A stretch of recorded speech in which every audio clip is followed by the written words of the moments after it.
Alrighty, so pop out that, and I think we're live. All right, so today we're going to be recreating another effect that was recommended to me. I'll show you here in a second.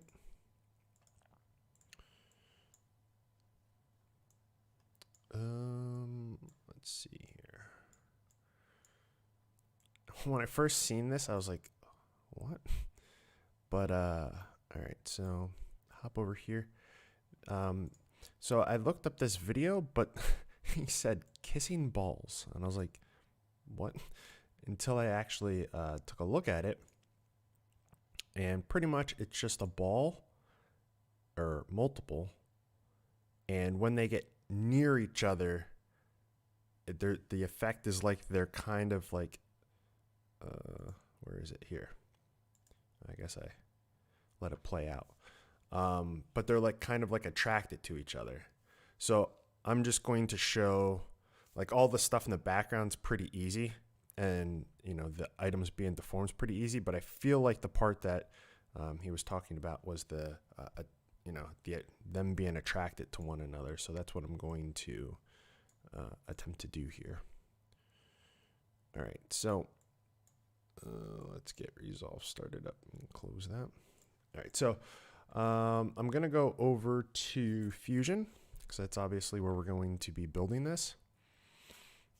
And I'm just going to grab black backgrounds. If my Fusion look a little different, it's just because I have mine set up differently.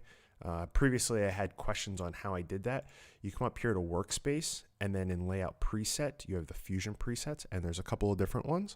I believe that this was a new thing that was recently added, the couple of different ones. So that's what I'm using, but obviously Fusion will work the same no matter what you end up picking there. So I'm just going to grab two for the two different colors, and it doesn't really matter which colors we pick. So there's one color, and here is another color. Let's get something that's like very different. There. And then I'm just going to grab an ellipse and then connect them up. So now I have this, and I'm just going to make this smaller. So let's go 2.5 across, and I'm just going to copy that and paste it here. So what is happening here? Oh, 0.25. Didn't mean to do that. All right, so now that I have both of them side by side,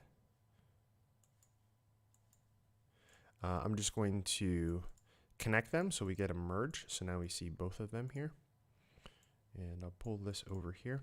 And the whole idea, how this is actually built is, well, how I'm going to build it. It's based off of like overlap and cutting out the alpha and using that as a, I don't know the proper term to use here, but yeah, using alpha pretty much. So I'm just going to, let's make this easy and just go like 0.5. I'll do the same here.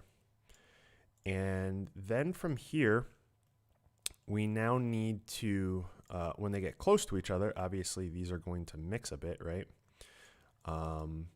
I need them to, the alphas to, you know, the higher this number gets, kind of like a cutoff point or a range, I guess. And to do that, we are going to use one of the mats, I believe. Mat control? Yeah, I think this is what we want. All right. So now we have it in here. Let's turn threshold. That's kind of it, right? Let's move this down.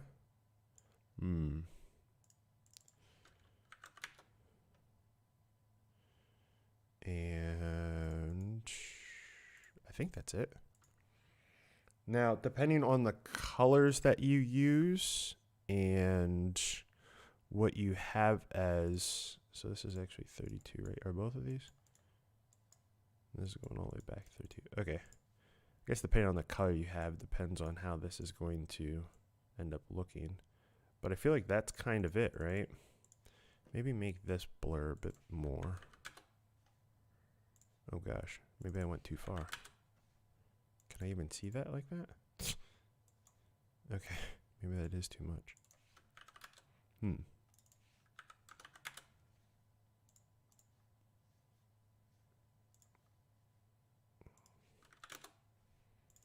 mean, that kind of is it, right?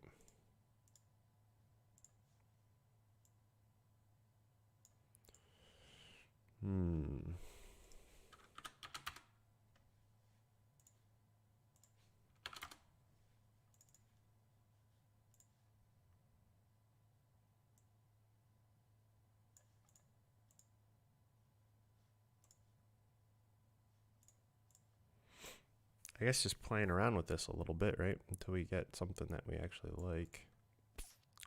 I think going too low, we're losing too much of it, but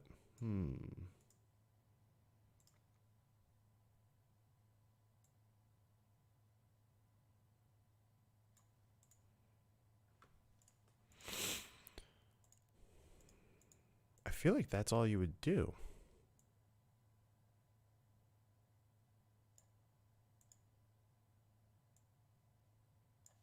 I really feel like that's all you would do.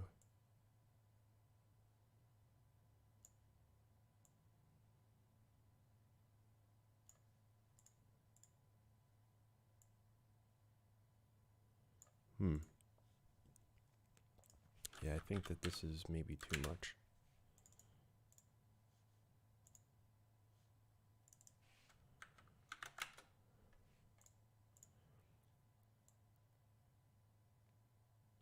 I guess it really depends on how much you want it to, you know, grab from the other. And obviously, depending on which one's on the foreground is the one that's going to bleed through, unless you did have more of an alpha somehow. Yeah, because if I flip these, that's how that would show through. How would we get them to blend more?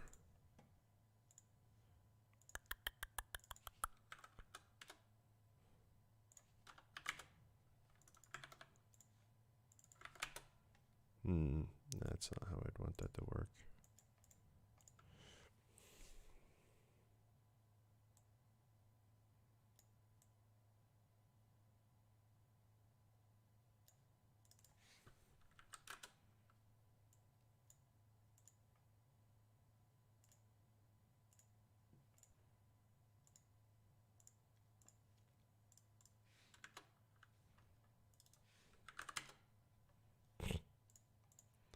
I think that's the play there.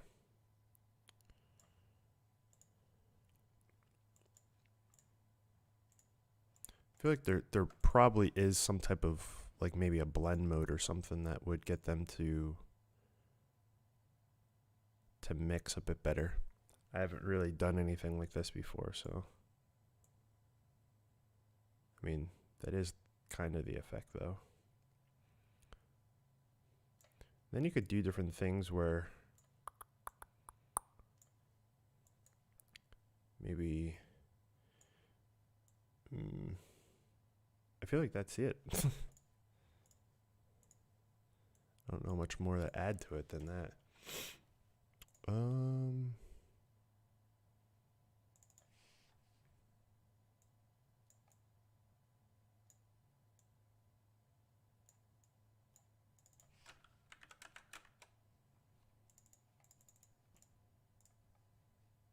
guess you could just add like an animation of it. The only thing I'd want it to do is for the colors to mix. And they're not really mixing.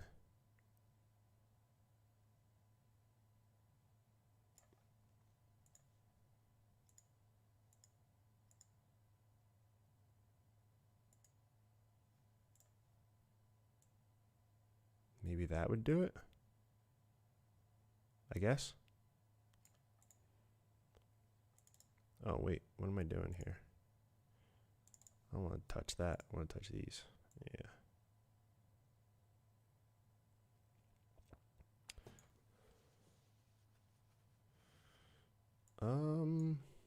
Yeah.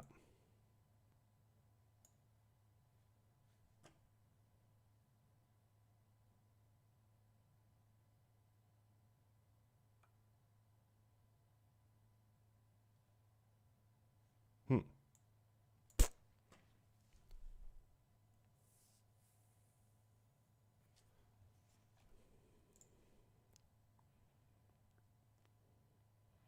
I just use threshold Mac control. Clamping down on the Mac control.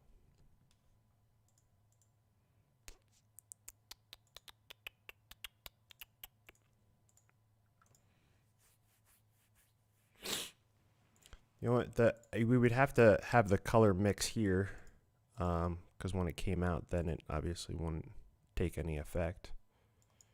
But I feel like that's the effect that was there. Let's go back to that video. Where is it?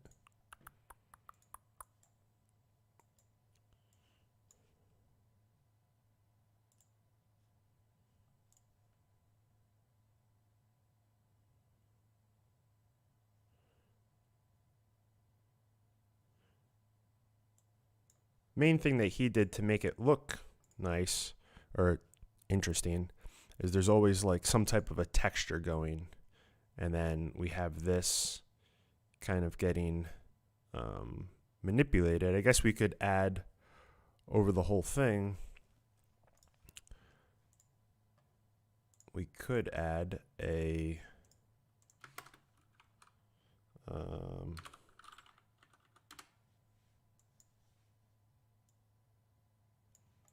little bit of a blur, and we could also maybe before the blur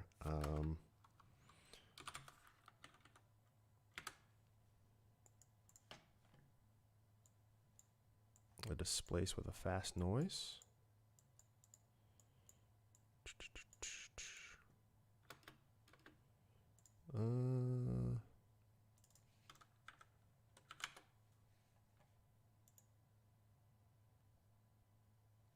There we have a little bit of movement.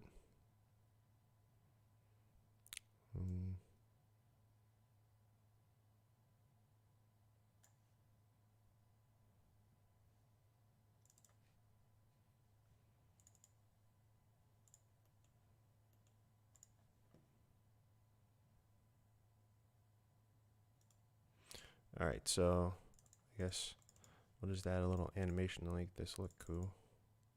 Have one go to one side.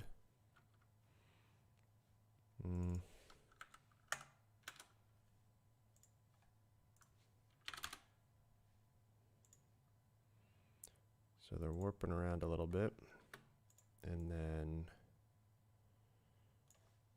5 seconds. This is such a random thing to be playing with. Maybe like 0.4.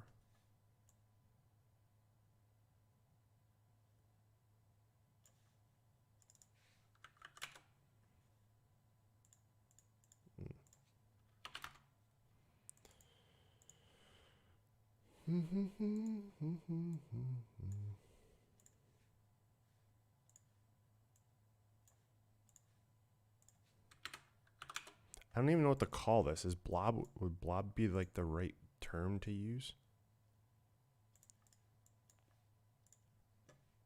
I don't even know. I was thinking of doing like a YouTube play button today, but I wasn't really sure. I looked, and my like last video is still pretty relevant towards like a YouTube play button, but I wasn't really sure if that would be like something cool to do.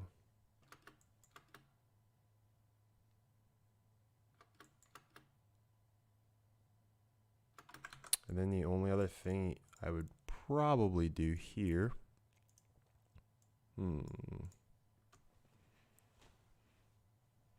The webcam froze. That's a bummer. Let's see. There we go. Yeah, that's a bummer. And I completely forgot to record this. Oh, that's such a pain. Damn it. All right.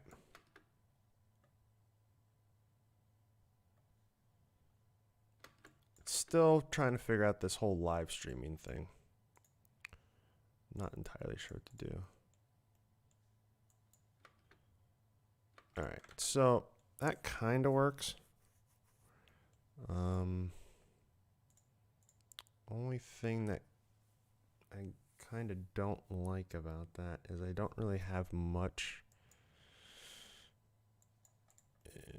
with it like dancing. So instead of that, I think what I'll do is a shake, and I will let's just start with every oops.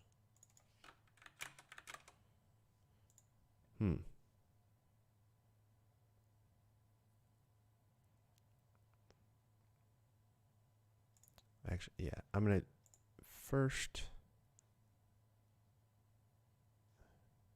All right, so let's go like 4. Oops.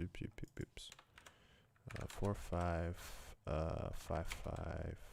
Why didn't it come down here? All right. Which one did I just do? This one? Yeah. Okay. So that looks good. I'm just going to have that happen for both of them. And then just to make things easier here, a transform that slides one and then the other one through that. Whoops. So have this starting over here, 2, and then have that slide over.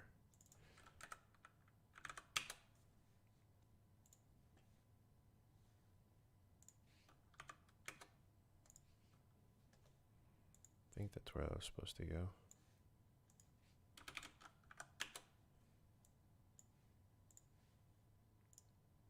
Again, I'm sitting here not even explaining what I'm doing. I don't know if that's a great thing if people ever wanted to follow. All right. So I just added a little bit of like dancing. Oh gosh. Okay. So we can't do it like that. We have to just copy this and then change the seed rate because they're both dancing at the same. There we go. And then if we look at it at the end, or maybe without that.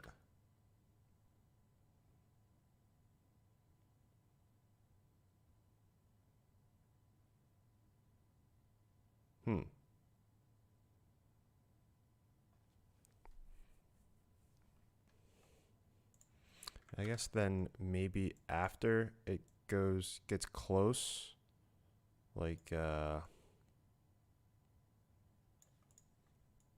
here it could back off a little bit.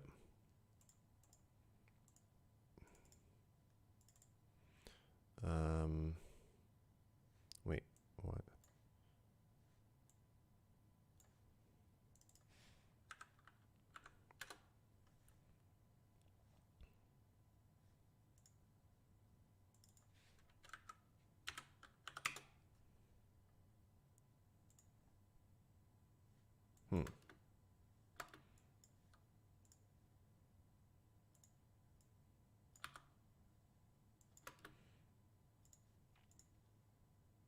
So they get close, they pull apart. Oh.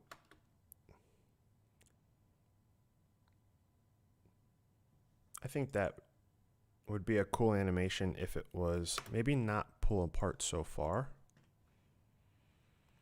So if I come back, maybe make this 5, 7. And then what would this be? 4, 2, I think. Something like that.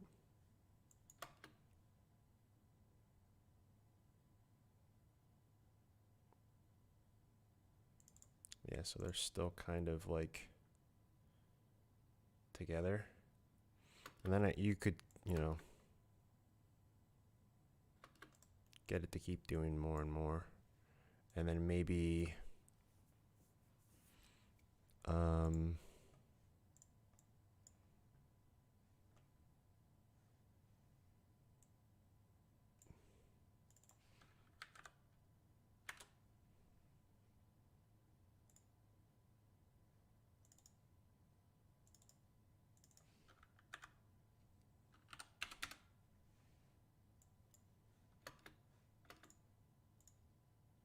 oops. Why can't I see the other one? What? Why can't I see that? That's bizarre. Anyways.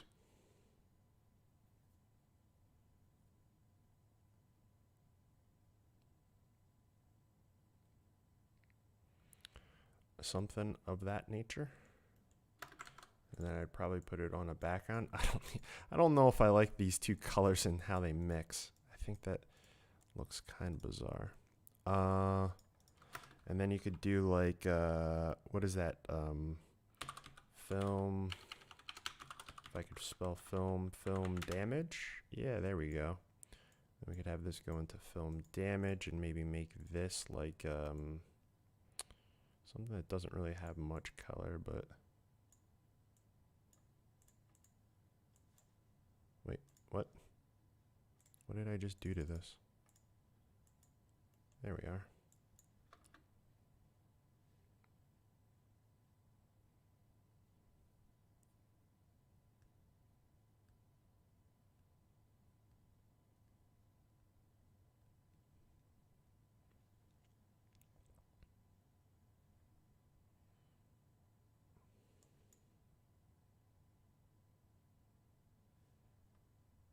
And there you go. Maybe make more dirt. Maybe blur the dirt a little bit and make the dirt a little smaller. And then on top of that, we could, actually I would probably do it here. Actually, can you do that in this? Can we do it some type of like shake? Okay, there isn't really a shake in here. So we would do the shake in here, but I'm actually going to use perturb. And then, so 0.1. And maybe actually make that like 0.5, 0.05. And speed, I don't even know. Okay, we need to increase that speed a little bit.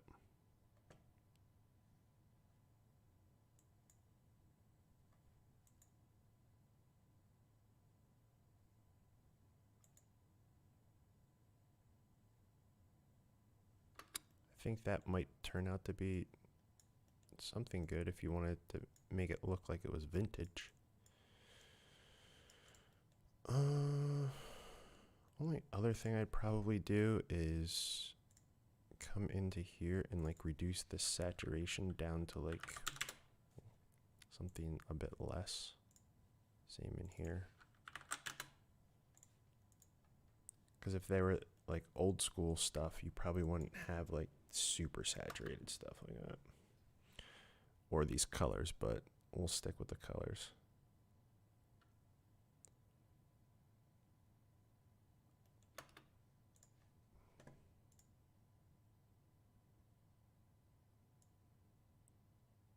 Okay, we want to keep the strength.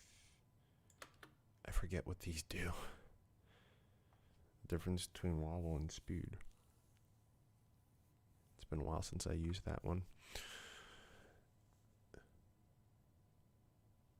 Is there a way to use two on the single?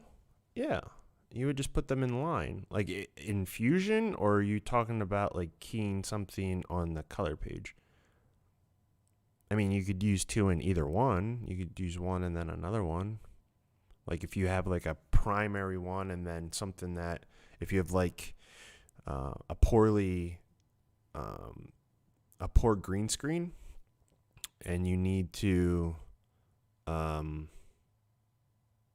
do like different groups of colors. Maybe you have a green screen, but then you have some like random cast of another color in the corner. Yeah, you could definitely use multiples.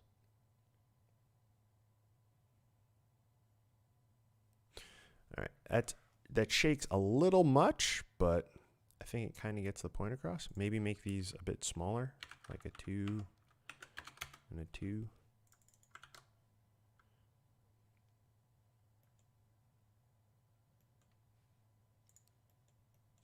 And then somewhere in here, maybe before the blur, so it also gets blurred.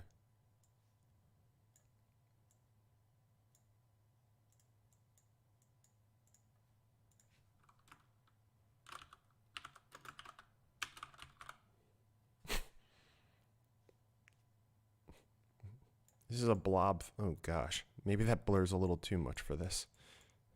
We'll just put it after, and we can add blur to, we can add our own blur by coming over here, coming into here, going into soft, and then we can add like, is 0.2 good? I don't know. Let's do like 0.1.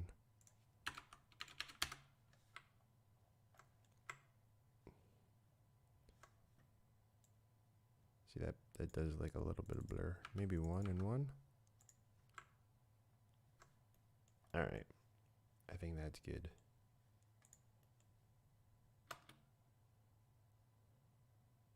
And then some type of animation, animating this on, or just having it there, whichever way. And I feel like that is kind of, oh man, I let it display all the way through, and I forget where the timestamp is. I think it was like 9 something. Yeah, there we are.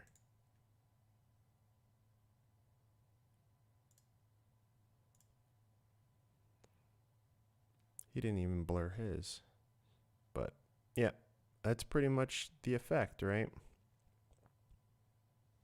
I think that's pretty much it. You could probably pull back this film damage layer a bit. Like, I think this vignette is way too strong for me, at least. But that is kind of that thing.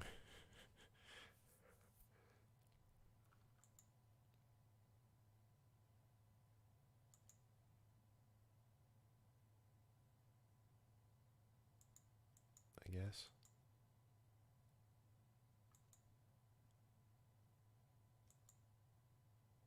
Yeah, I think that came out good.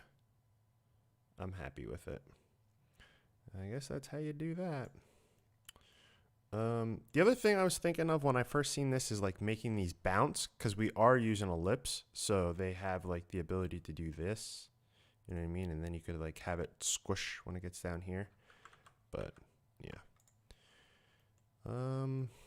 I think that kind of covers this. I have no idea why you would ever use this or what you would do with it, but at least now you know how to do it, right? I think that's like my biggest issue with making YouTube videos is trying to, oh, my camera freaking froze again. Fantastic. That sucks. But I think that's like my biggest issue, that coming up with videos for YouTube is you want to make effects that people would find interesting or want to use somewhere, but I can never really, I don't know what someone would want to use. Like, that's, you know, on the generic side that people might not know how to make. So I make things like this, but I feel like this, yet people might learn a thing or two. I don't know the practical use of this and what it would demonstrate outside of how to do it. Yeah, I don't know. But yeah.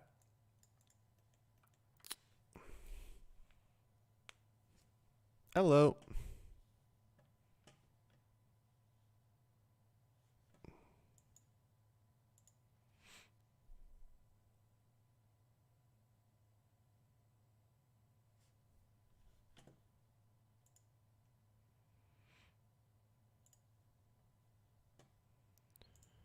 I'm guessing you're talking about, well, yeah, the film damage. So film damage does like a lot to a clip. So this is without, I'll show you like a side by side, without and then with it. This one over here is the film damage. So you get like lines and you get, there's like scratches and you get dirt, and then they put this vignette on it. And I think that there is also a color cast or something. Temperature shift, that's what it is.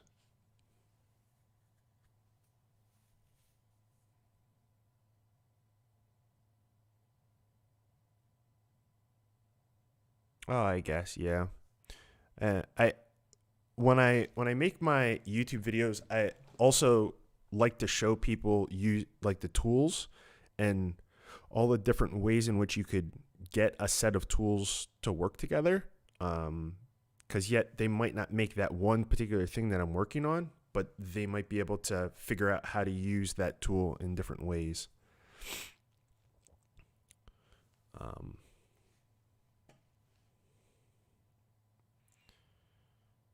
But yeah, so I mean, it's kind of like this, like these two, these two blobs using the mask control or matte control. You can take the alpha, maybe some glitch effect tutorials for live stream. Well, I just did those packs of all that glitch stuff, so I definitely messed around with a lot of stuff. Although the pack was more like noise staticky, like VHS kind of thing, and not so much like digital glitching, I guess. Yeah, you can put 3D models in Fusion. You can import them right in.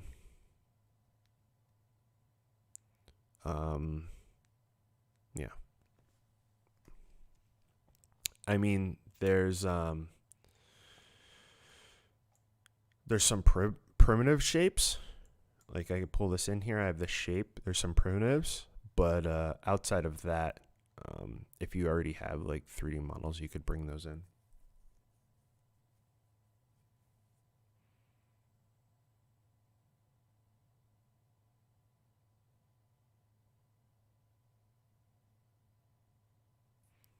Oh, right on.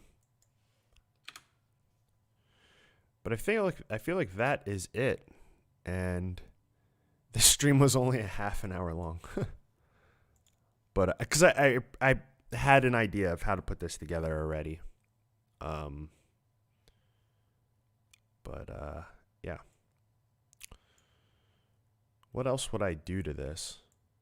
I feel like if I'm, explaining something that would pretty much of two different things mixing together, that's how I would do it. I guess the only other thing that would make this look cool or cooler is if when they went together like this, if they started to go like more chaotic, so you would see like the colors casting out a little bit more here and there, like poking out like that, you know what I mean? Outside of that, I don't really know what else I would do with this.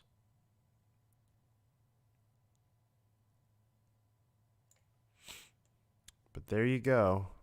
He said the ball's kissing. That's the balls kissing, all right. What is going on with this camera? That is annoying. Last time I was streaming, it didn't do that at all. But last night, I also had a Windows update. I wonder if that had anything to do with it.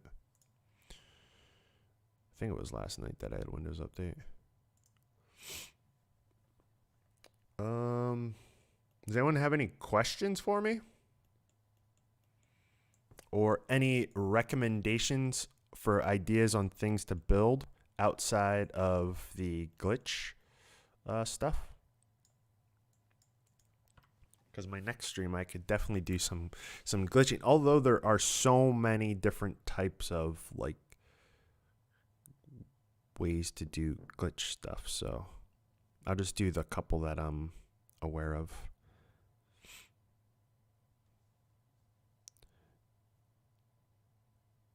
The Instagram stuff. What was the Instagram stuff?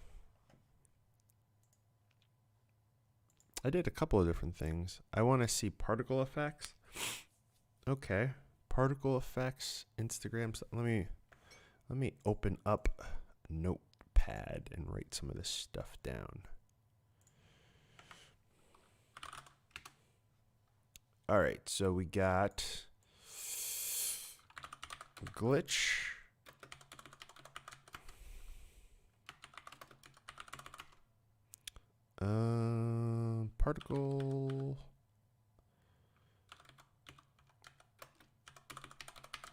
Particle effects. I'm happy to be able to tell you, learning everything in Fusion from your videos. Right on.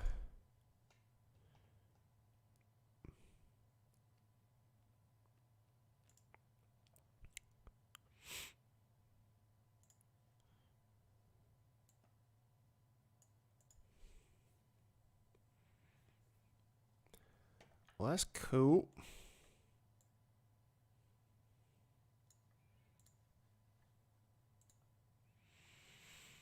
Anything else?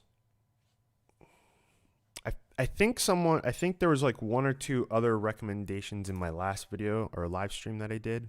I forget what they were though. But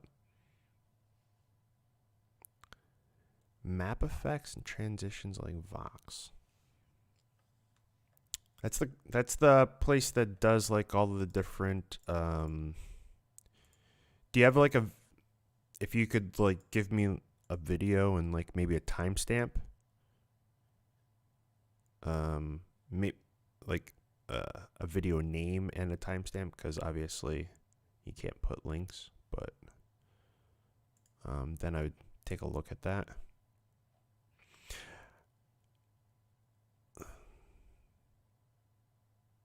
Historical slideshow. So just a slideshow that has like a cool. Oh, you know what? There was a really cool title sequence that I just recently seen, and maybe I could do some stuff like that. And it was all historical stuff. So, but that's I could show like the basics on how to build that, because watching it I was like in awe, and I had to watch the title sequence a couple of times because there was just so much stuff packed in. This camera, well, it's not really the camera. It's either this software or, because I keep restarting the capture card for it to go back.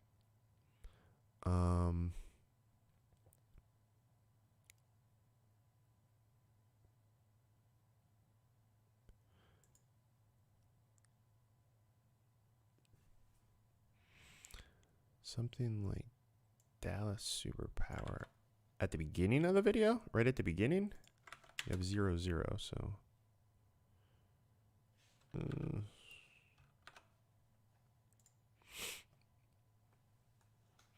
I'll take a look at this quick.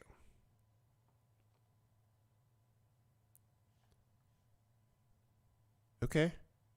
A burning chair. I mean,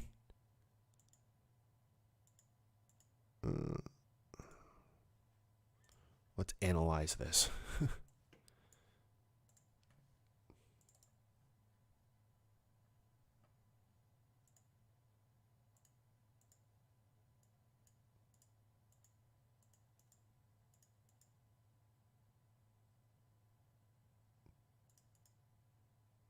All right.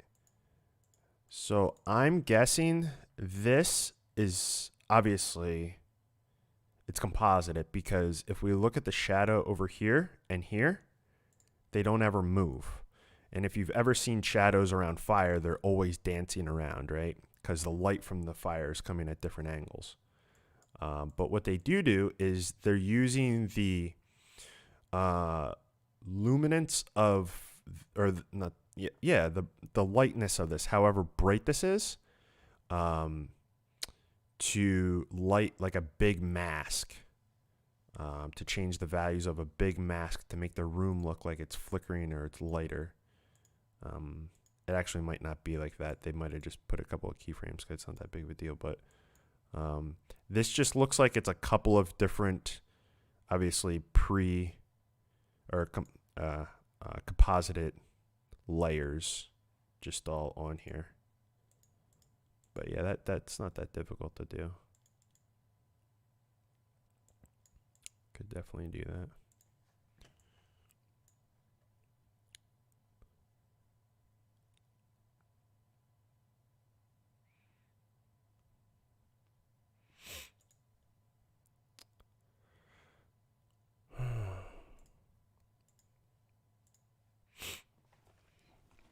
Wow, it freezes instantly. Okay, I think, hold on a second. If we go like that, hold on, let me change something on here. Restart when active. All right. A sound wave moving to music. Currently in Fusion, that wouldn't be possible. I can't get my camera to stay on at all. That's a bummer.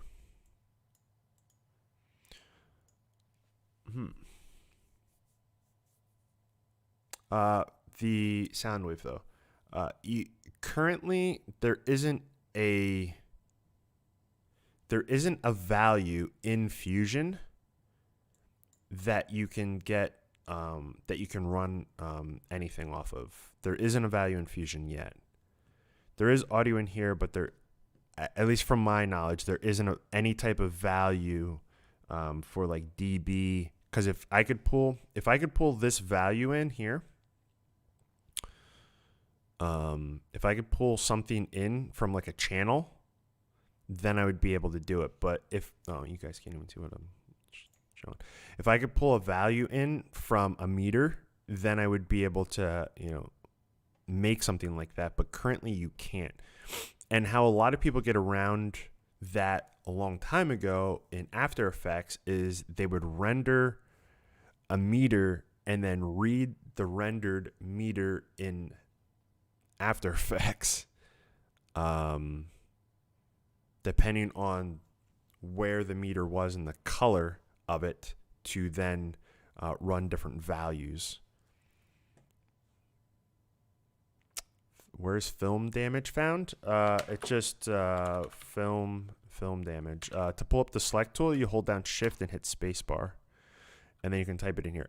That might be a studio, and I didn't even think about that, but that might be a studio only. I don't know if it is though. It might be.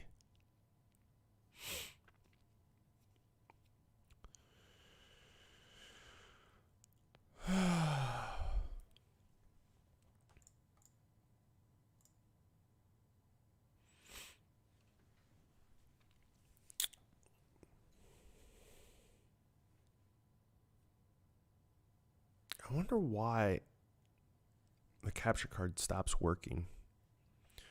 That's going to frustrate me now.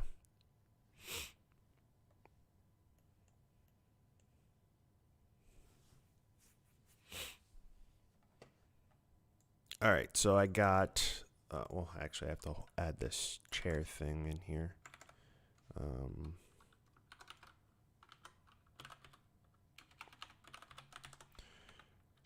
Chair.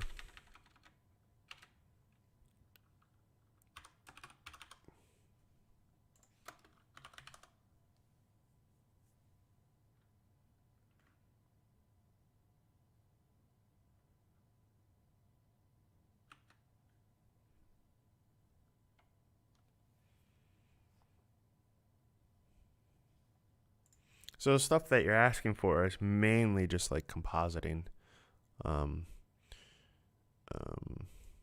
And that's just taking like pre-recorded assets and manipulating them. And maybe I should start showing some stuff like that.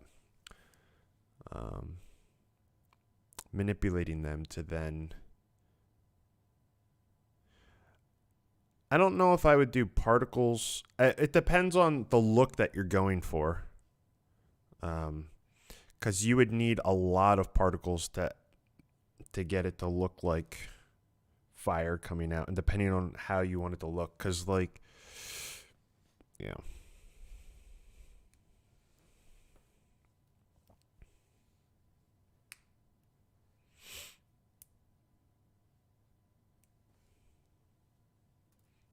All right, hold on. I want to look up this other video. What? 155. 155. Okay. So something like this. Okay. That's easy. We could do all of this.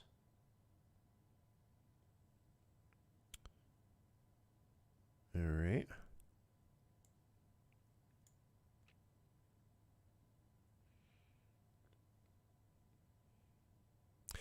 I will tell you this, though. We could definitely do all of this, but it is a bit of work, and yeah, it would be a bit of work, and I have to look up where I got my world maps from, because I would probably have to give direct links to them since I have someone else's. I use someone else's, or someone else made.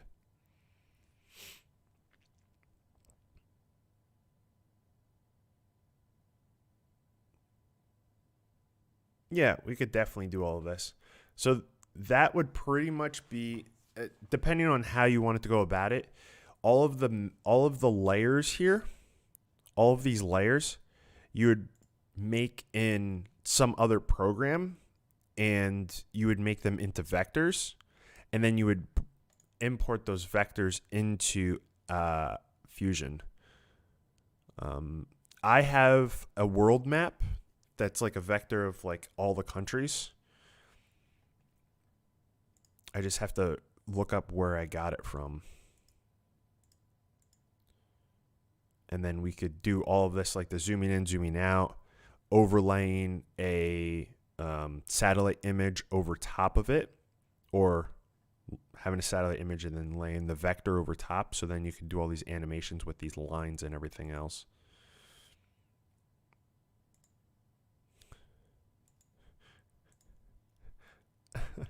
I just seen something that's freaking hilarious. This right here is hilarious. It's a very clever use of a tool, but it's kind of funny to see it in here. If you guys have ever seen like Video Copilot, they do stuff like with After Effects. That's straight from them. That's kind of funny though. But yeah, we could definitely do that. I might need to plan that one out a little bit, because there's quite a bit of things going, there's a bit of things going on there. All right, so let me add that to the list too. And what was the timestamp on that initially? What did he say? 155. Okay, 155.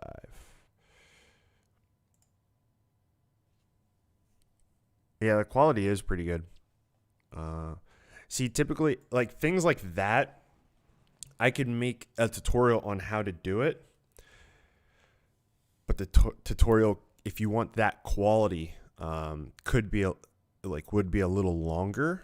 And maybe that would be a video that I might not go into in depth on how to connect nodes together, with the assumption that if you're going to be creating that, you already know how to connect nodes up and do stuff.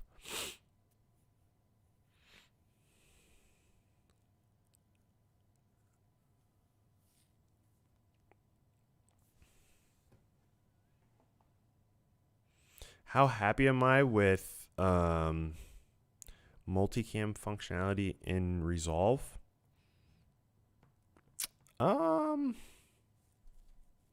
That's a great question.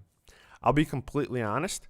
The last multicam project, like true multicam project that I worked on, was way before I ever used Resolve.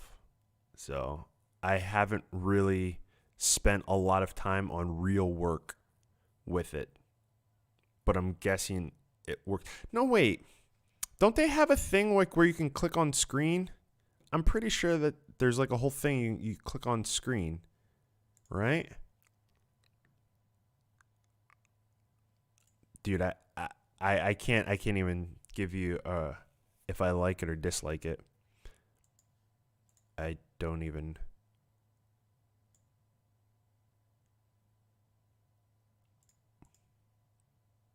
I apologize for that. I remember seeing so many things for it, but yeah, I haven't. I'm pretty sure you click on screen. Like you can make all your different cuts on screen.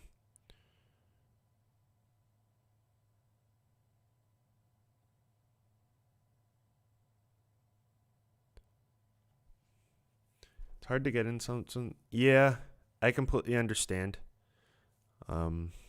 Most of my videos I try to limit how much of that vocabulary I use.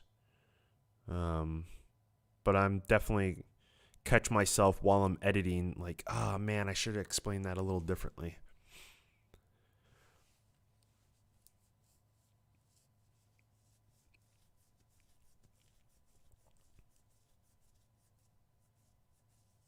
Oh, right on. I appreciate it. Hopefully you find things on my channel useful.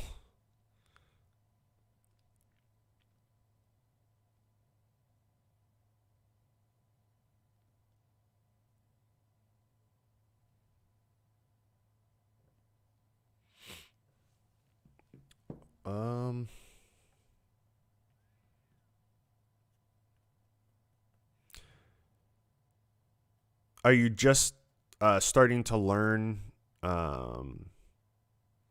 editing and stuff, or are you just starting to use like the black magic tools?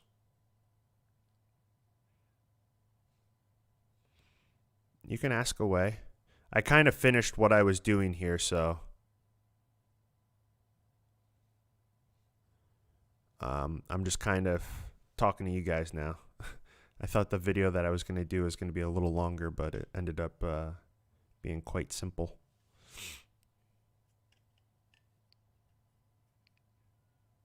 Yeah, DaVinci Resolve has a lot of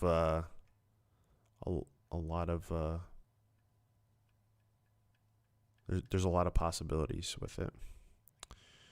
In the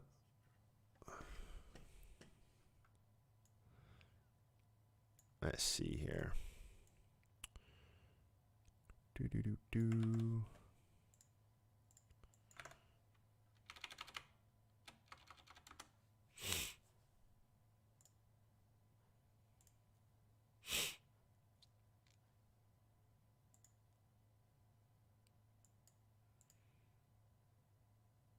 Okay, so I'm definitely not going to be showing this on screen because it's Marvel. But what exactly? Actually, no, it's good. I could show this because I'm teaching. What exactly are you looking to do? Because these are, we can go frame by frame. All right.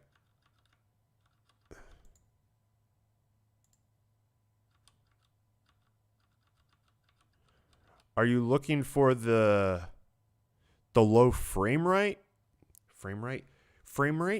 look of it, or just the pages changing?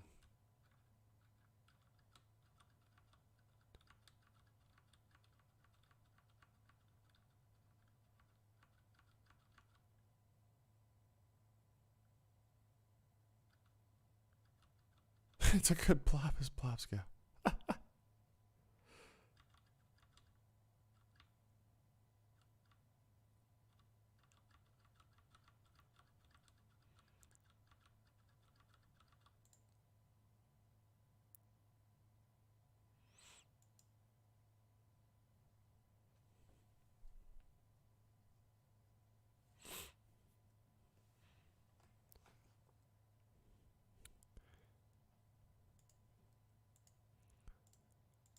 So this page changing, oh God, I did not want to do that.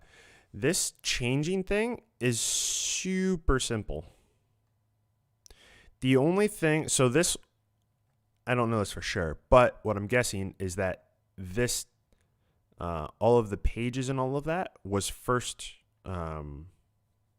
it was first rendered, and then they just added it as a texture onto the writing. Yeah, or excuse me, the 3D. But all of this was pre-rendered, and then they just used that as a texture for all the 3D letters.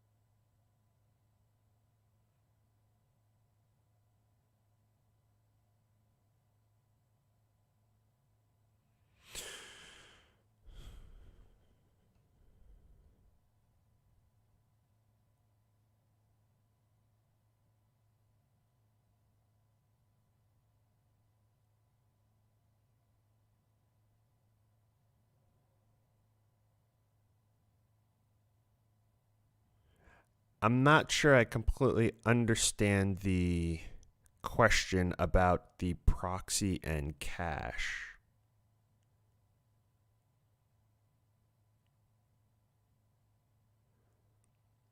Are you using proxy video?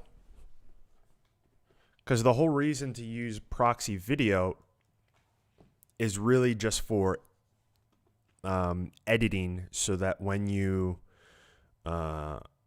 if you're working on a really big project, and let's say you're working with 4K or 6K or 8K footage,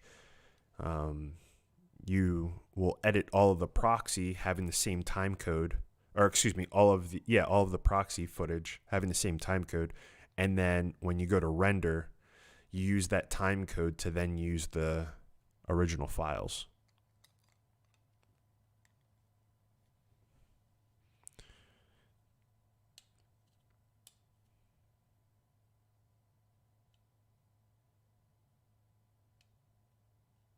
Render cache is just for things on the timeline that have to be computed. So if there's something in Fusion, and you have to compute something, you have to do some type of calculations or numbers, like this whole video clip here. Instead of having to keep doing that process, it will make a render cache video file of that. So you're talking about two separate things. One is taking video files, right, and making them smaller so that you can edit them so they're more manageable on your system. And render cache is when the system has to process something that is being made in the editor. Do you do what before editing? Render cache? I still have no idea what you're asking me.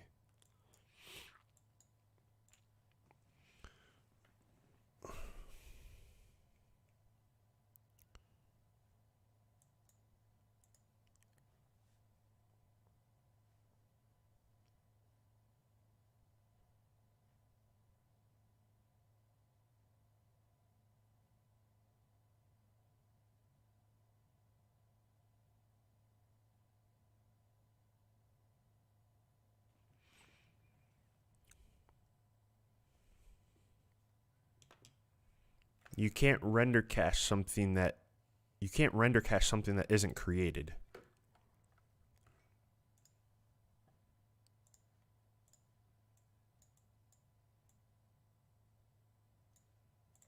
I think you have to have you have to understand how a render cache works, or what's the purpose of it.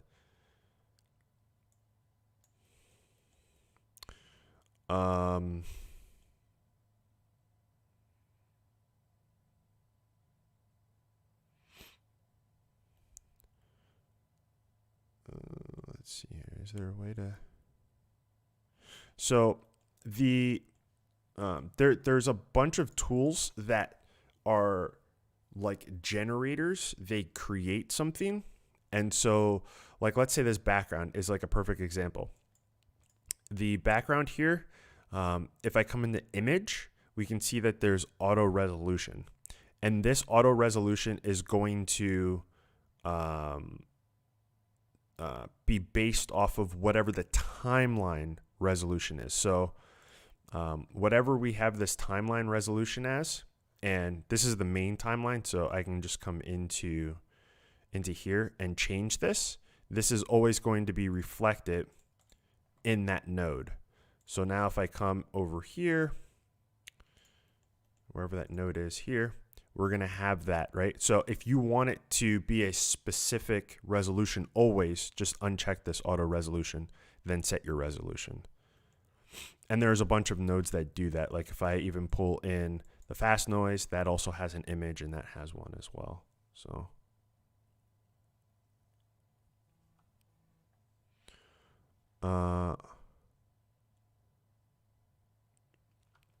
proxy is a brand new thing. And optimize. So proxy makes files. Optimized media is something that would be specific in Resolve, right? Resolve would make this very simplified linking system that was all done automatically, and you could optimize files. So like, let's say you had 20 different files in your project, but they were all different types of files, right? And as you're going, you're adding in random files, and then all of a sudden you have this 12K file, right? Well, you could optimize that one file, and DaVinci Resolve would on its own render that into something that is more suitable for editing, and it would automatically link back to whatever the main file was at a later point in time, right? But everything was pretty much done within DaVinci Resolve. Proxies can, it's like an extra step. It's kind of how people have been doing it for a long time, where they might use a random batch renderer from something else, right? So you could use like Handbrake, and you could say, okay, all the folders, you could make a script. All the folders, or all the files in this folder, render all of them and make something else, right? Make it like underscore proxy. And then any program that you want it to edit with, you would just link both of those together, right? One as the main file and then one as the proxy file. And then you could take that into any other program and do the same thing and have the same over there, right? And it would be these two files that you would have to juggle and move around as you went. So bringing them into DaVinci Resolve, it was a little bit more work than like Optimized Media. Optimized Media was like the simplified way to deal with it in DaVinci Resolve. And there was a couple of like clever things that Optimized Media did, like when it was in the color page. But proxies are, it's just, there's more steps to it. They kind of do the same thing though. But the proxies you can make in like other programs, and then push it to someone else at a later point in time if you needed to.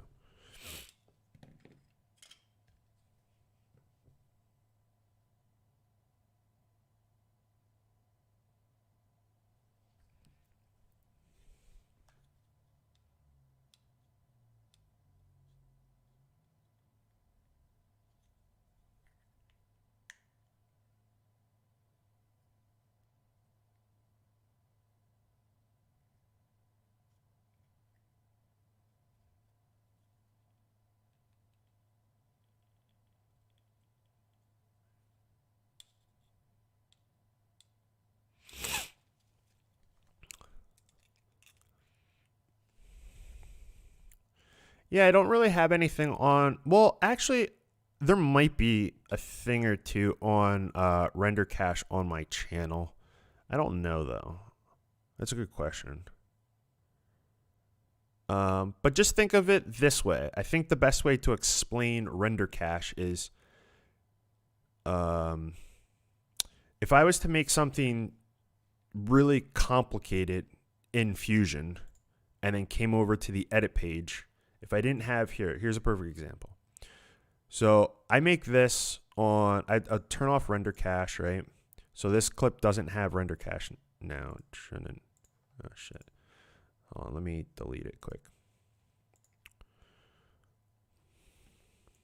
And then let me turn off. Okay, that's off too.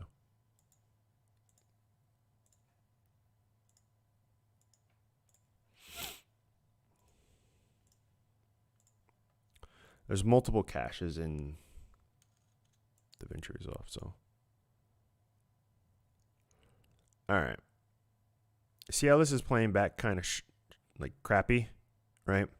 And that's because my computer is trying to process this in real time, and obviously it can't.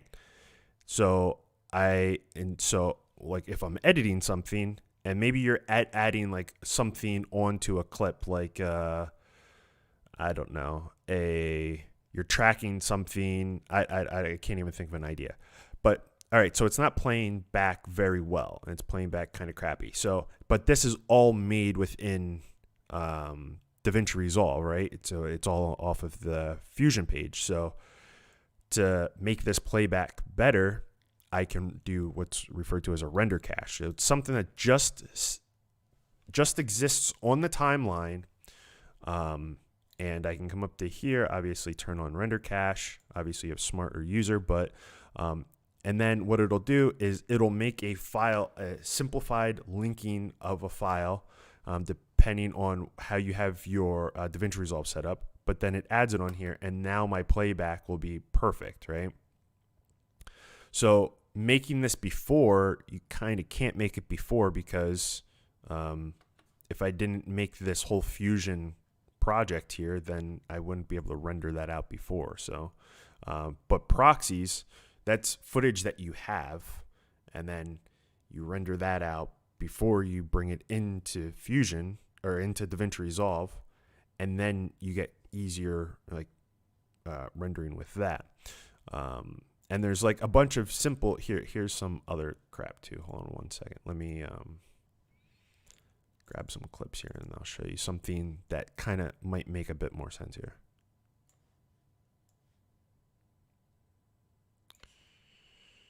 All right.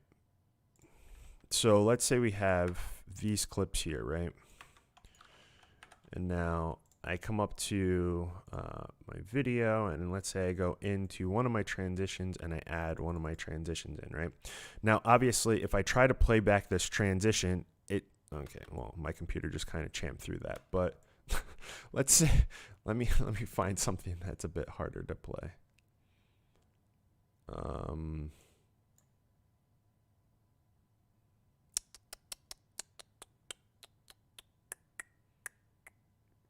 Oh, I know why this is easy to play back.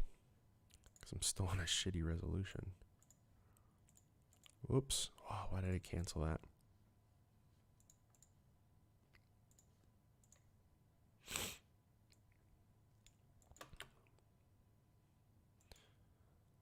Like, it plays back kind of crappy. So if I didn't have that, my computer every time would have to process that, right?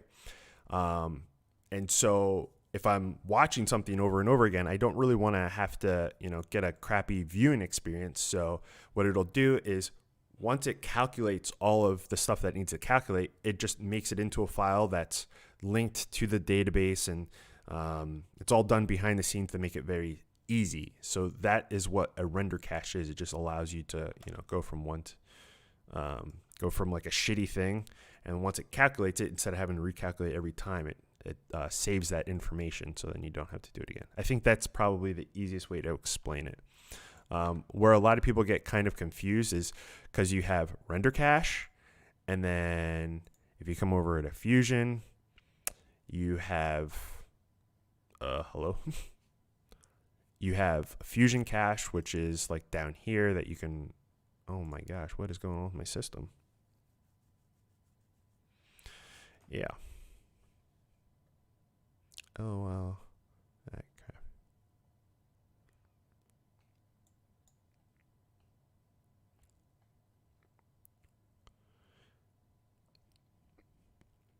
Okay. Stability with DaVinci Resolve 17. For me personally, I mean, right now I'm in the process of crashing, but I always tell people that every system, since there's an infinite amount of different configurations, every system is going to have a completely different experience. And it really depends on what you're doing. I have always said if you're just editing and if you're using all the same tools that you've used in 16, 17 is perfectly fine. And then I say all this like while I'm in the process of crashing right now. Are we actually going to crash or what? All right, I'm going to restart it quick.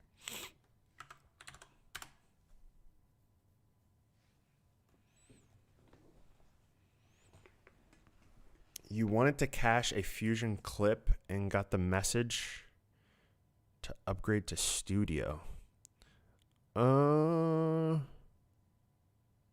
Upgrade to Studio for caching. Render cache isn't a Studio required thing. I don't know what you were trying to do. That would have been Studio only. Render cache is definitely not a Studio only thing. And neither is Fusion cache. Because Fusion cache is required to use Fusion at all.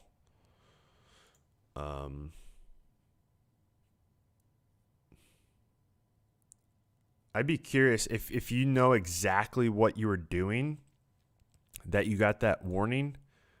I would like to look into that.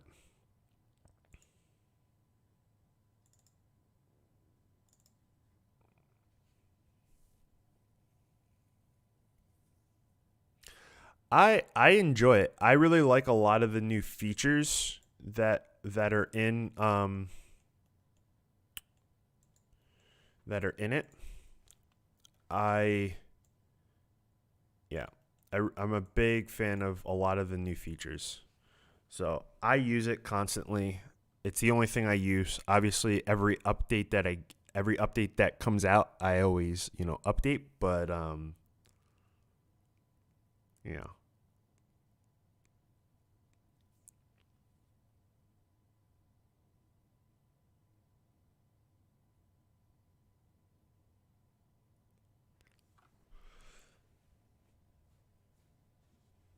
yeah, there are some like Resolve effects, like these things, that are Studio only, but that shouldn't be caching.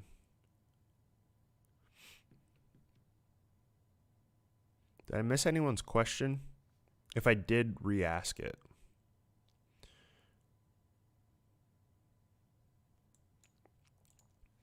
I'm not doing like any commercial projects for anyone. I haven't done those in a while. Lately, I've been just kind of sticking to making product and doing support for product, all the stuff that's on my website, if you've seen that. And then also teaching people how to use Fusion.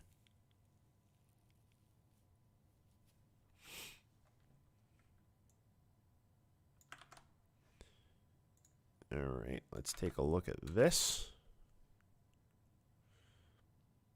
Oh gosh.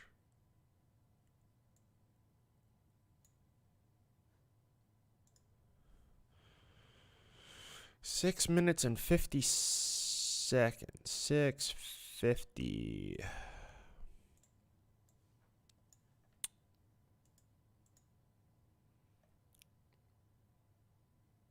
$6.50. So all of those going all the way out. Okay. All right. Here's a little tip. That was trickery that just happened there. Obviously, you had the same thing going here. And then at one point, it converts to, I believe it converts to a solid bar.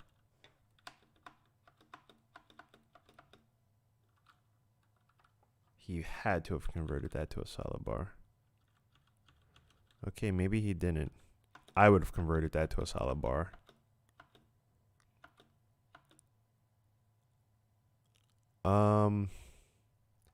What am I looking at though? Death count and nuclear. Oh. All right, so this whole thing,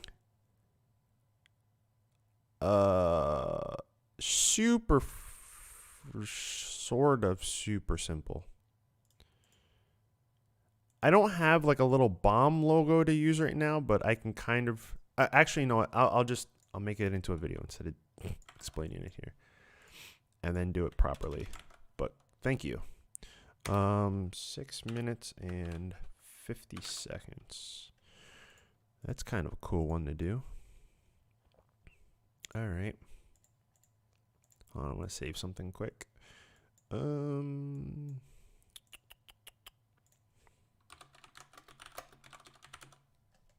Thank you all for the ideas.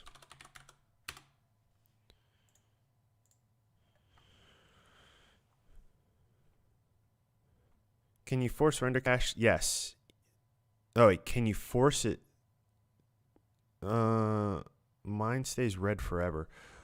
So there's a couple of different things that you might not have enabled. Over here, there is enable background caching, right? So that is something that you might want to look into. The other thing would be if you're getting errors. So if you see like a little triangle down here, that's like an error, and you can see those by coming into the console, and they'll say like what the error is. But there are some things that are in Fusion, depending on how they're made, that it constantly puts Fusion in a state of issuing an out-of-date cache command. So, and what that means is, like, let's say you change something, it'll, Fusion will say out-of-date cache. So then when you come back over to the edit page, then it'll be like, oh, I need to recache that, right? So it has the proper cache of whatever your project is. But there are a couple of like edge cases that it'll keep doing that, and then it will never like fully cache. It might cache halfway and then it'll redo it. And they haven't really got like fixed that 100%. But if it's not moving at all, then I don't really know. I would look at maybe your system resources and see if at one point, if it like starts to ramp up, like it's starting to do background caching. But if you don't have background caching on, what will happen is it'll only save render cache once those chunks of video are cached by having your playhead run over it, and then it'll process a little portion, and then it'll put that into render cache.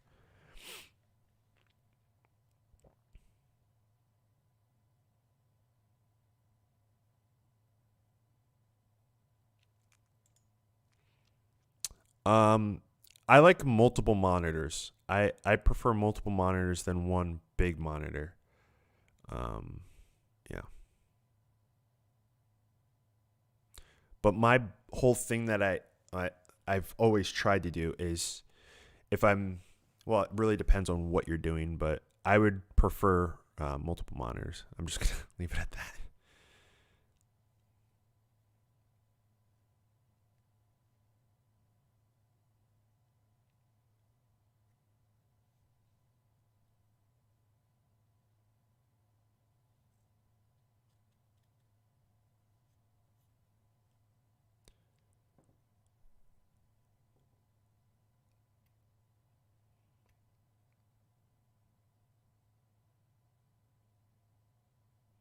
That sucks.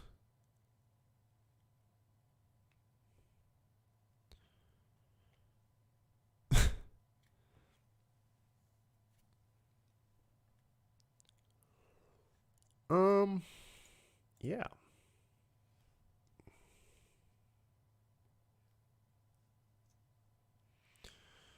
So that's the blob effect we did.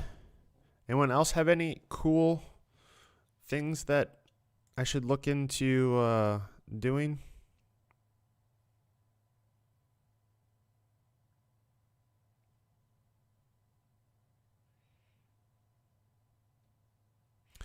Yeah, I want to start doing them more. Before, my live streams were like, I don't know where you're from, but they were for at least North America, they were really, really late, like 1 or 2 in the morning.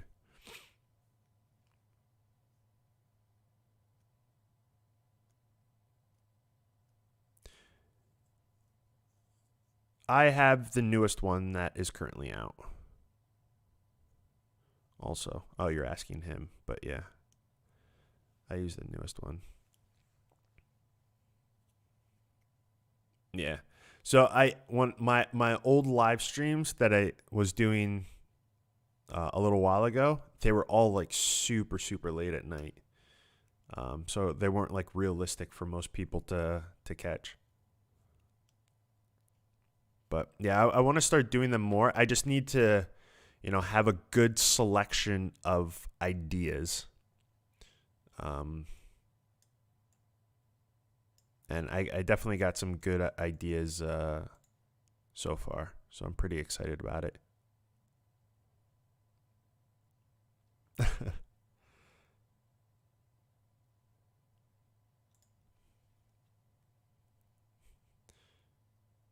Are you guys, since you're on the other side of the world right now, are you guys still dealing with like lockdowns and stuff?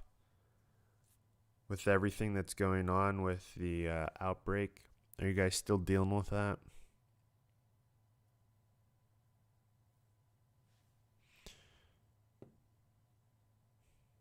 Because I know a lot of places in Europe have been going in and out of lockdowns. I know some places are on like their 3rd so far. That sucks.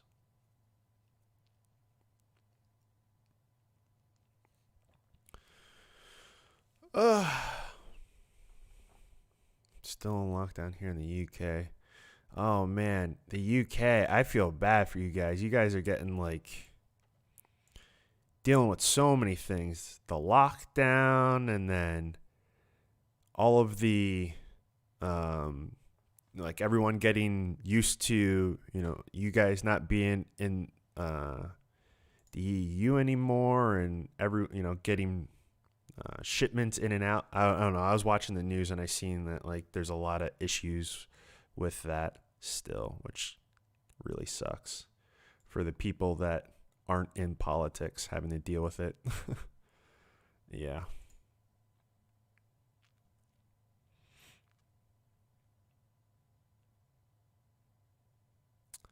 Damn, lockdown in Germany too.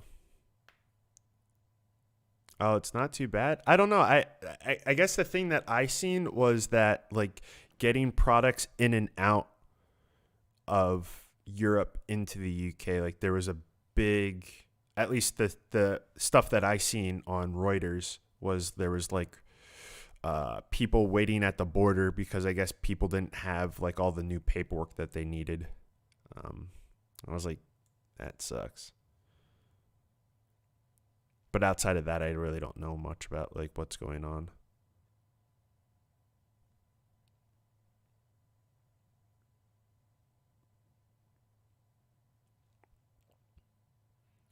Yeah, in the US, it's kind of all over the place. You have places like California that it seems like there isn't any type of thing going on, and then you have, other states that have been in lockdown for a really long period of time, which is I don't know what to think of it.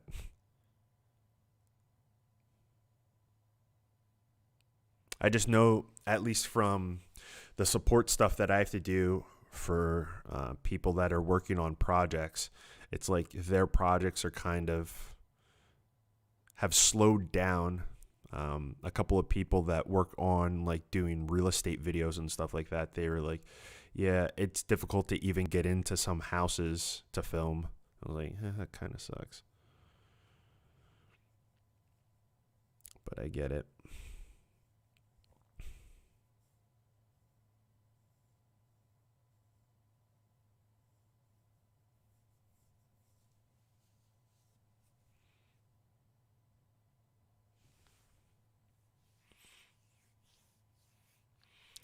I was watching videos. You're talking about like masks. I was watching videos like I guess New York, all the restaurants you can only eat outside, but it just snowed around here. So they built buildings outside in the street. Like they are like legit buildings with like windows and doors and a roof. And like, what? That's legal though? That makes no sense. But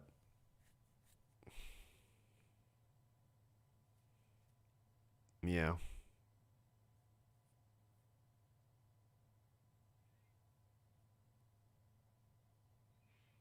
But yeah, hopefully I can I can do more videos.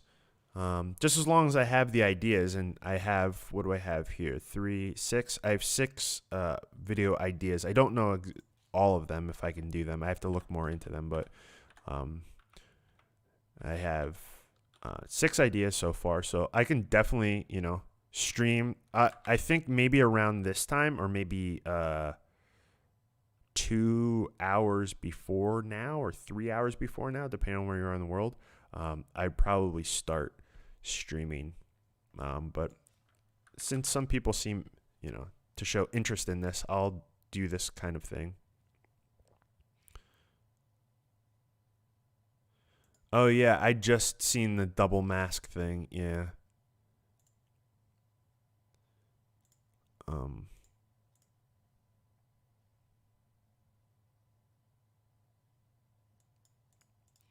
Depending on what it is, it's definitely doable. I think the big thing that a lot of people struggle with is the tools for Fusion versus After Effects. A lot of the tool set is the same. It honestly, between a lot of compositing tools, a lot of them are the same. They're just named a little differently, and the slider does something slightly different, right? So they all kind of work the same though. So a lot of stuff that you see in Fusion, or excuse me, in After Effects can definitely be done in Fusion. There are a couple of things when it comes to like motion graphics that are a little more on the difficult side to do in Fusion, but they're still possible for sure. But yeah, we'll. I think that this could be definitely a thing that I continue to keep doing. As long as like I said, as long as I have the ideas and people are interested in watching.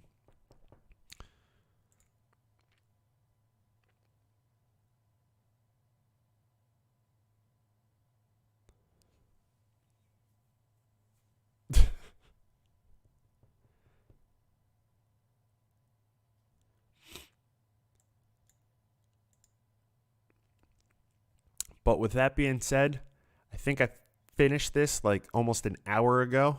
It only took me like 20 or 30 minutes to actually do this. But thanks for hanging. Anything? There are some things, like it depends what you mean by puppeting. If you mean, I'm guessing you mean what the heck are they called? A K. What the heck is that rigging called? Hold on a second. It's called something.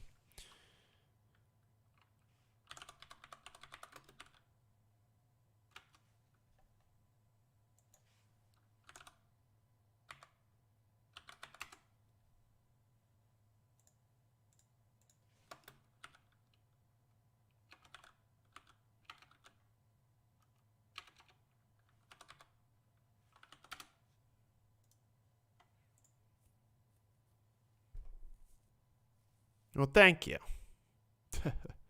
There are a couple of to answer the whole thing with puppeting. There are a couple of things that are I don't even know what to call them, plugins, like scripts that you can get for creating like bones and stuff for rigging, but I haven't really messed with it because I like to try to keep all of my tutorials and everything that I do kind of within the stuff that is that's in Fusion that doesn't rely on those. But I think there are a couple of things. There is a thing that you could get that's called Reactor, and that has a bunch of tools that I guess, I don't think it's open source, but people like add to it.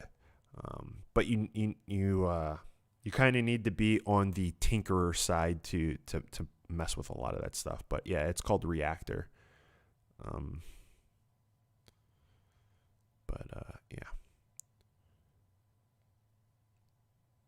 But with that being said,